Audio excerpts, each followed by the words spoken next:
I know we created some storm in the morning. These were statements I made on Saturday, I think, when we were distributing food in Garissa.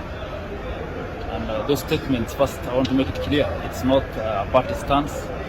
It has nothing to do with the current president. It has nothing to do with the government. It has nothing to do with anybody else other than Kenyans. This is a debate which will have come, which will come and will continue to come. For one, it's a debate about the Constitution. And the Constitution, as you know, is not a biblical version of the Bible or the Quran.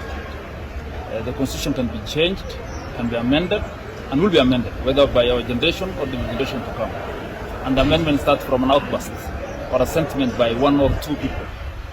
And that's why I brought up this issue of the term limit. It's something I believe in. It's something we discussed with quite some number of legislators. I don't want to mention names. It has nothing to do with UDA, it has nothing to do with ODM or any other person. It has something to do with Kenyans. And those of us who are discussing it were Kenyans, MPs, and even the locals. I believe in that sentiment. I said that the term limit should not be 2 terms, and the person should be removed through the ballot, not by term. That's what I mean. If it goes to that level, then it should be something to do with age limits. Mine is either 2 options, through the ballot or through the age limit of 75. Because I believe from the age of 75, the person becomes senile and he cannot rule. On the other hand is that we borrowed our constitution from the European nations, the Westerns, whether the US or the UK. Most of them, or European countries and Australia, most of them, there's nothing like term limit for the president. So long as the president or any other person is performing, then there's no need of removing us. In that he came in, we given him only 2 terms, and the 2 terms he have done marvelous. But the constitution removed him, in that he could not go further. But I believe if we could have given him 1 or 2 terms again, maybe we could have reached the status of Malaysia or Singapore or any other person.